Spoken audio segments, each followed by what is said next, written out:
తరహా ప్రాణాంతక వ్యాధుల వ్యాప్తికి కారణమవుతున్న చైనాలో మరో ప్రమాదకర వ్యాధి ప్రబలుతుండటంతో ప్రపంచ దేశాలను వణికిస్తోంది. చైనాలోని వుహాన్లో మొదలైన కోవిడ్ మహమ్మారి ప్రపంచాన్ని ఎంతలా వణికించిందో అందరికీ తెలిసిందే. ఎంతో మంది ప్రాణాలు తీయడమే కాకుండా కొన్ని లక్షల మంది ఉద్యోగాలు కోల్పోవలసిన పరిస్థితి వచ్చింది. అప్పటి నుండి ఎక్కడ ఏ వ్యాధి బయటపడినా దాని మూలాలు చైనాలోనే కనిపిస్తున్నాయి.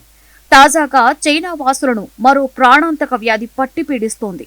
కోవిడ్ తర్వాత అంత ప్రాణాంతకమైన వ్యాధి ఇదేనట. చైనాలో కోవిడ్ తర్వాత ప్రజలు ప్రస్తుతం చికెన్ గున్యా వ్యాధితో అవస్థలు పడుతున్నారు. దీని దెబ్బకు దక్షిణ చైనా షెంజన్ పరిధి షోహాన్ నగరంలోని ఆసుపత్రులన్నీ రోగులతో నిండిపోయాయట. దీంతో ఎక్కువ మంది రోగులకు వసతులు కల్పించడంలో సమస్యలు తలెత్తుతున్నట్లుగా తెలుస్తోంది. రోజురోజుకు చికెన్ గున్యా కేసులు పెరుగుతున్నాయని స్థానిక మీడియా ద్వారా సమాచారం అందుతోంది. మరోవైపు చైనా ఆరోగ్య మంత్రిత్వ శాఖ అధికారులు అలర్ట్ అయ్యారు. షోహాన్లోని షుండే, నాన్హై జిల్లాలలో శనివారం ప్రజలకు హెచ్చరికలు జారీ చేశారట. ఇళ్లు పరిసరాలలో వారాంతంలో పారిశుద్ధ్య పనులు చేపట్టని, దోమలు చేరకుండా పరిసరాలను పరిశుభ్రంగా ఉంచుకోవాలని పిలుపునిస్తున్నారు. షండేలో జూలై 8న మొదటి కేసు నమోదైందని స్థానిక ఆరోగ్య అధికారులు చెబుతున్నారు.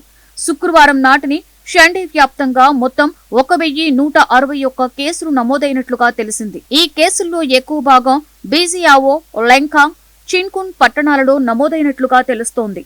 అలానే నాస్లే జిల్లాలో 16 కేసులు, చాంచెంగ్ జిల్లాలో 22 కేసులు నమోదైనట్లుగా అధికారులు చెబుతున్నారు. మరోవైపు హాంకాంగ్ లో అధికారులు ప్రజలను అప్రమత్తం చేస్తున్నారు.